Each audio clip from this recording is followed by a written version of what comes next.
Hello friends, இன்னைக்கு நம்ம பார்க்க போகிறது ஜாப்பனீஸ் அனிமி சீரீஸான to your eternity season 2 episode 16 தான் இன்னைக்குள்ள வீடியோவில் பார்க்க போகிறோம். நான் எப்போ சொல்கிற அதே டைலாக் தான். உங்களுக்கு இந்த வீடியோ பிடிச்சிருந்தது அப்படின்னா லைக் பண்ணிட்டு அப்படி மறக்காமல் நம்ம சேனலை சப்ஸ்கிரைப் பண்ணிடுங்க.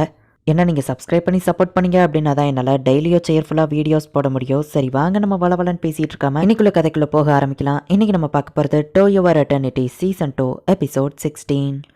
ஃபைட் ஆரம்பிச்சிடுச்சு. ஃபோஷி கொஞ்ச நேரத்தில் டயர்டாகி வாங்கிருந்தான். அந்த கேப்ல நிறைய பேர் இறந்து போயிருந்தாங்க. இது இன்னும் முடியல, நான் அதுங்களை கொன்று இது எல்லாத்தையும் தடுக்கிறேன் அப்படின்னு நம்ம ஹீரோ இப்போ செம டென்ஷன்ல போய் அதுங்களெல்லாம் அட்டாக் பண்ண ஆரம்பிக்கிறான். வெப்பன்ஸ் எல்லாம் ஆட்டோமேட்டிக்காவே லோட் ஆக ஆரம்பிக்குது. இது எப்படி தானே லோட் ஆச்சு அப்படின்னு ஆச்சரியமா பாக்குறாங்க. சில வெப்பன்ஸ் ஆட்டோமேட்டிக்கா நம்ம ஹீரோவே ஆப்ரேட் பண்றான். ஃபோஷியால மட்டும்தான் இது முடியும். ஃபோஷி திரும்ப களத்துல இறங்கிட்டான். இனிமே நம்ம ஜெயிச்சிடலாம் அப்படின்னு சொல்லி சோல்ஜர்ஸ்லாம் செய்யறப்பாங்க. வேற வேற உருவத்துக்கு மாறுறது மூலியமா ஃபோஷி டயர்ட் ஆகாம சண்டை போட்டுட்டு இருந்தான். ஆனாலுமே அவன் டயர்ட் ஆகிக்கிட்டே தான் இருந்தான். 5 நிமிஷத்துக்கு ஒருக்க ஃபார்மை மாத்தினாலும் அவன் டயர்ட் ஆகிறது மட்டும் அவனால தடுக்க முடியல. கடைசியா இறந்து போனா 3 கிரேட் சோல்ஜர்ஸோட உருவத்துல மாதிரி ஃபைட் பண்ணும்போது அவனுக்கு ரொம்பவே ஈஸியா இருந்தது. அந்த ஆரோ எவ்வளவு ஃபாஸ்டா அட்டாக் பண்ணாதுன்னு ஒரு சோல்ஜர் பார்க்கும்போது நம்ம ஹீரோ அதை எப்படி பண்றான்னு எக்கோ புரிஞ்சுக்கிட்டா. ஒரு இடத்துல நெருப்பு பிடிச்சிட்டு இருக்கு. உடனே நம்ம ஹீரோ அந்த இடத்துக்கு வந்து கரடி உருவத்துல ஹெல்ப் பண்ண ட்ரை பண்றான். ஆனா அந்த உருவத்தை நாக்கர்ஸ் பறிச்சிருது. மத்த உருவங்களை விட கைரோட உருவம் ரொம்ப நேரத்துக்கு தாக்கு பிடிச்சது. ஏன்னா அவனுக்கு பெயின் அப்படிங்கிற ஒண்ணு தெரியாது. ஆனா அதுலயும் ஒரு வீக்னஸ் இருந்தது. மத்தவங்க பெயினையும் அவன் உணரல, தனக்கு அடிப்பட்டதையும் அவனால உணர முடியல. ஃபோஷி அவனால முடிஞ்ச லெவலுக்கு போராடினா. காயோட உருவத்துல ஆர்மர் ஃபோஷிக்கு ஒரு அட்வான்டேஜா இருந்தது. காய் கிரியேட் பண்ண அந்த வாட்டர் கன் அது ரொம்பவும் யூஸ்ஃபுல்லா இருந்தது. அதை வச்சு நாக்கர்ஸா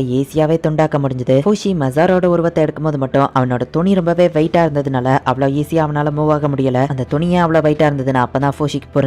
கன் மாதிரியான நியூ டைப் ஆஃப் வெப்பனை வச்சு ஈஸியா அதுங்களை கொல்றான். மத்தவங்களுக்கும் நம்ம ஹீரோ அந்த கன்னை கொடுக்குறான். அதிகப்படியான நாக்கர்ஸ் அவங்களால ஈஸியா கொல்ல முடிஞ்சது. ஆனா ஃபோஷிக்கு இன்னும் தெரியல நாக்கர்ஸ் இனிமேதான் அவன் கூட சீரியஸா ஃபைட் பண்ண போதுன்னு. ஃபோஷியால போக முடியாத தூரத்திலயும் நாக்கர்ஸ் அதுங்களோட அட்டாக் ஆரம்பிச்சது. அதுங்க செட்டப் பண்ண ஒரு டிராப்ல ஃபோஷி மாட்டிக்கிட்டான். ஃபோஷிக்கும் மத்த பில்டிங்ஸ்க்கும் இருக்கிற கனெக்ஷனை நாக்கர்ஸ் கட் பண்ண ட்ரை பண்ணுச்சு. அதுங்க ஃபோஷியை விட ஒரு ஸ்டெப் முன்னாடி தான் இருந்தது. ஆனா ஃபோஷியோட இறந்து போன செஸ் பீஸ் அதை அவனால ரிவைவ் பண்ண முடிஞ்சது. அப்படின்னு ஒரு பேக்ரவுண்ட் வாய்ஸ் பார்த்தா இறந்து போன 3 பேர் திரும்ப வந்து நிக்கிறாங்க. ஆனா நீங்க இறந்து போயிட்டீங்கல்ல நம்ம ஹீரோ கேட்கவும், ஓ நாங்க சொல்ல மறந்துட்டோம், நாங்கெல்லாம் இம்மார்டல்ஸ் அப்படின்னு மசார் சொல்றான். நான் இப்ப கனவு கண்டுட்டு இருக்க டைம் இல்ல, நான் சீக்கிரமா எந்திக்கணும், நாக்கர்ஸ் கூட ஃபைட் பண்ணணும் அப்படின்னு நம்ம ஹீரோ யோசிக்கிறான். ஹே ஃபோஷி, இது ஒன்றும் கனவு கிடையாது. நாங்க இறந்து போனா எங்களால திரும்ப வர முடியும். அதுங்க தூரமா அட்டாக் பண்ண இடத்துக்கு நம்ம போகலாம். ஒருவேளை நாங்க இறந்து போயிட்டா எங்க பாடியை கிரியேட் பண்ணிட்டு எங்க கூட இருக்கிற கனெக்ஷனை கட் பண்ணிடு அப்படின்னு அவங்க சொல்லுவோம். ஆனா கனெக்ஷனை கட் பண்ணிட்டா நம்ம ஹீரோ கேட்கவோ, கவலைப்படாத, நாங்க 3 பேரும் ஸ்பெஷல், எங்களால திரும்ப வர முடியும் அப்படின்னு அவங்க சொல்லிட்டு இப்ப திரும்பவும் ஃபைட்டுக்கு கிளம்புறாங்க. எங்களெல்லாம் உன்னால ரிவைவ் பண்ணக்கூடிய ஒரு கேம் பீசஸ்ன்னு நினைச்சுக்கோ, எத்தனை தடவை வேணாலும் நீ எங்களை யூஸ் பண்ணிக்கிடலாம் அப்படின்னு சொல்லிட்டு கைராவும் அங்க இருந்து கிளம்புறான். நம்ம ஹீரோ கிளம்புனதுக்கு அப்புறமா பான் வந்துட்டு அந்த ஷெல் கூட இருக்கிற கனெக்ஷனை கட் பண்ண போறான். இது மட்டும் ஒர்க் அவுட் ஆகல, நீ செத்துட்ட அப்படின்னு மசார் ஆவி சொல்லுது. கனெக்ஷனை கட் பண்ணவோ மசார் கண்மொழிக்கிறான். எல்லார் கனெக்ஷனையும் பான் கட் பண்ணி விடுறான். ஃபர்ஸ்ட் டைமா நம்ம ஹீரோ ரொம்பவே சந்தோஷத்துல இருக்கிறான். அந்த நாக்கர்ஸ் ரொம்ப தூரம் தள்ளி அனுப்பி வச்ச அந்த பால்குள்ள நிறைய நாக்கர்ஸ் இருக்கு. ஒரு சோல்ஜர் போய் அதை தொடவும் அது ஓபன் ஆகுது. நம்ம ஹீரோ டக்குன்னு இரும்ப வச்சு அதை க்ளோஸ் பண்ணி உள்ளுக்குள்ள ஹீட்டை வர வைக்கிறான். நாக்கர்ஸ் எல்லாத்தையும் அந்த பால்குள்ளேயே வச்சு நம்ம ஹீரோ கொண்டுதான். நான் ரொம்பவே எக்ஸைட்டடா இருக்கேன். எனக்கான 3 ஃப்ரெண்ட்ஸ்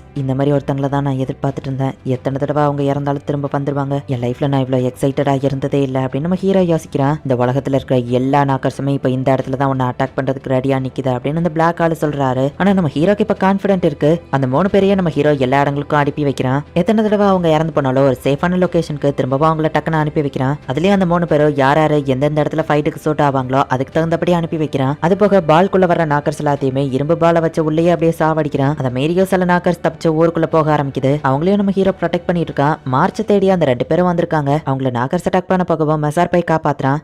இங்க என்ன பண்றீங்க, வீட்டுக்கு போங்கன்னு சொல்லவோ ஒரு சின்ன பொண்ணை தேடி வந்தோன்னு அவங்க சொல்றாங்க. அப்போ நாக்கர்ஸ் வந்து அந்த ஆளை அட்டாக் பண்ண போகவோ டக்குன்னு மெசார் போய் அவரை காப்பாத்தி அவன் இறந்து போறான். மத்தவங்களுக்கு பதிலா இந்த 3 பேர் அவங்க உயிரை கொடுத்து திரும்ப திரும்ப உயிரோட வந்துட்டு இருக்காங்க. இதனால மத்தவங்க இறந்து போறதோ கொஞ்சம் கம்மியாகுது. ஃபோஷி அவங்களை ரிவைவ் பண்றது, அட்டாக் பண்றது, ப்ரொடெக்ட் பண்றதுன்னு மட்டும் இல்லாம ரெம்ரல் சிட்டிக்கு வெளியே அவனோட ரோட்ஸ் இன்னும் அதிகமா பரப்பிட்டு இருக்கான். இரும்பு பிளேட்ஸ் அண்டர் கிரவுண்ட்ல வச்சு அதுங்க வெளியே வர முடியாதபடி பண்றான். அண்ட் அண்டர் கிரவுண்டுக்குள்ளேயே வச்சும் சில நாக்கர்ஸ் அவன் கொண்டுட்டு இருக்கான். ஒரு நாக்கர்ஸ் இருக்கிற பால் நம்ம ஹீரோ இருக்கிற இடத்துக்கு வருது. பட் நம்ம ஹீரோ இரும்ப வச்சு பிடிச்சா அதுங்களை ஈஸியா சாவடிச்சிருதான். அப்ப நம்ம ஹீரோக்கு இன்னொரு ஐடியா வருது. நாக்கர்ஸ் இந்த பாலை தூக்கி போடுறதுதான் பெரிய பிரச்சனையா இருக்கு. சோ நம்ம ஹீரோ இப்ப கேசலுக்கு வெளியே ஒரு பாலை தூக்கி போடுறான். அது கூட நம்ம ஹீரோ கனெக்ட் ஆயிருக்கான். அந்த இடத்துக்கு இறந்து போன 3 பேரையும் நம்ம ஹீரோ ரிவைவ் பண்ணி கொண்டு வரான். நாக்கர்ஸ ஊருக்குள்ள தூக்கி எறிடா அந்த மிஷினை இவங்க அழிக்கலாம் அப்படின்னு முடிவு பண்றாங்க. பட் இவங்க ஊருக்கு வெளியே இருக்காங்கிறதுனால நம்ம ஹீரோவால சென்ஸ் பண்ண முடியல. கைஸ் நீங்க ஓகே தானே, உங்களை என்னால சென்ஸ் பண்ண முடியல, அதான் வந்து நம்ம ஹீரோ சொல்லவும், நாங்க இதை டிஸ்ட்ராய் பண்ணிட்டோம், எங்களை திரும்ப அனுப்பிடுன்னு அவங்க சொல்லவும், ஆனா நீங்க நடந்துதான் போயாகணும், நீங்க உயிரோட தானே இருக்கீங்க, வேற இடத்துல என்னால உங்களை ரிவைவ் பண்ண முடியாதுன்னு நம்ம ஹீரோ சொல்லவும், கைரோ தனத்தானே சுட்டுட்டு இறந்து போறான். ஓ புரிஞ்சு போச்சு, இங்க இருந்து நாங்க ரெம்ரலுக்கு வரதுக்கு ஒரு நாள் வேஸ்ட் பண்ண தேவையில்ல, டைரக்டா எங்களை அங்க அனுப்பிடு அப்படின்னு காயும் இறந்து போகும். ஃபர்ஸ்ட் என்ன சுட்டுன்னு மசார் சொல்றான். இவங்க 3 பேரும் இறந்து போயிட்டதுனால நம்ம ஹீரோவன் கனெக்ஷன்ல இருக்கிற வேற ஒரு இடத்துல அவங்கள ரிவைவ் பண்றான். தொடர்ந்து 3 நாளா இந்த போராட்டம் போயிட்டு இருக்கு.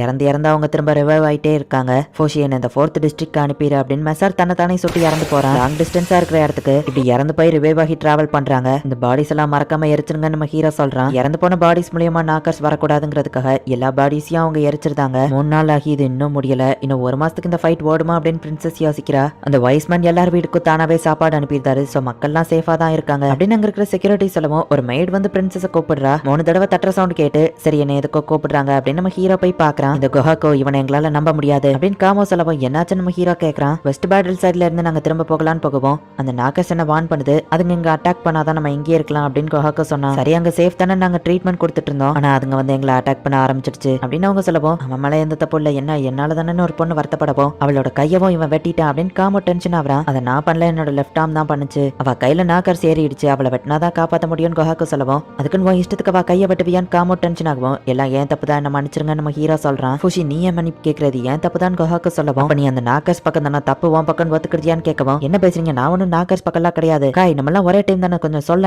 அப்படின்னு குஹாக்கோ சொல்லவும் நீ சொல்றது என்னமா கரெக்ட் தான், ஆனா நீ இப்போதைக்கு அமைதியா உட்கார்றது தான் கரெக்ட் அப்படின்னு காய் சொல்லவும் வான் தான் என்ன கட்டி போட சொன்னால எனக்கு தெரியும், வான் ஒண்ணு மத்தவங்களை காப்பாத்துறதுக்காக இதை பண்ணணும்னு நினைக்கல, அவனோட சுயநலத்துக்காக தானே இதை பண்றான், அவன் ஜஸ்ட் ஃபோஷியை யூஸ் பண்ணிக்கிட்டான் அப்படின்னு சொல்லவும் இப்பெல்லாம் பேசாதன்னு காய் சொல்லவும் உனக்கு என்ன தெரியும், நீ எதுக்கு ஃபைட் பண்ற, யாருக்காக ஃபைட் பண்ற, எதுவுமே உனக்கு தெரியாது, ஹியூமன்ஸை பெர்ஃபெக்ஷனா இருக்கிறதுக்காக தான் கடவுள் படைச்சாரு, ஆனா ஃபோஷி அப்படி கிடையாது, ஃபோஷி ஏன் டிஃப்ரெண்டா இருக்கான் தெரியுமா, ஏன்னா அந்த பிளாக் டீமன் தான் அவனை கார்ஸ் பண்ணிட்டு நீங்க 3 பேர் கூட அந்த பிளாக் டீமனுக்கு உங்க லாயல்ட்டியை பிளச் பண்ணீங்கல்ல அப்படின்னு குஹாக்கோ கேட்கறான். இப்ப பறவை மூலியமாலாம் நாக்கர்ஸ் வந்து அட்டாக் பண்ணிட்டு இருக்கு, இதுதான் சான்ஸ்னு ஒருத்தன் திருடிட்டு இருக்கான். மெசார் என் அப்பா கிட்ட ஏதோ பேசணும்னு கூப்பிடுறாரு அப்படின்னு பிரின்சஸ் கூப்பிடுறா. அந்த பிளாக் டீமன் சொன்னதுனால தான் நீ ஃபைட் பண்ணிட்டு இருக்க, ஆனா அப்பதான் உன்னோட வலிகளும் ஆரம்பிச்சது, உனக்கு கஷ்டமா இருந்தா நீ ஃபைட் பண்றதை நிறுத்திடலாம், ஏன்னா நீ ஒருத்தன் தான் முடிவே இல்லாம கடைசி வரைக்கும் கஷ்டப்பட்டுக்கிட்டே இருக்க, நீ மத்த எதையோ கண்டுக்கிடாத மாதிரியே இருந்துக்கிடலாம் அப்படின்னு சொல்லி அவன் சொல்லவும் என்னை எதையுமே ஃபீல் பண்ணக்கூடாதுன்னு சொல்ற, ஆனா என்னால அந்த மாதிரி இருக்க முடியாது அப்படின்ட்டு நம்ம ஹீரோ கிளம்புறான். மெசார் கைரோன்னு மத்தவங்களுமே நியாயத்துக்காக தான் அந்த இடத்துல போராடுறாங்க, நீ சொல்றதோ கரெக்ட் மாதிரி தான் தெரியுது, நம்ம மத்தவங்க உயிரை காப்பாத்த போராடலைன்னா அப்ப எதுக்காக போராடுறோம் அப்படின்னு காய் கேட்கவும்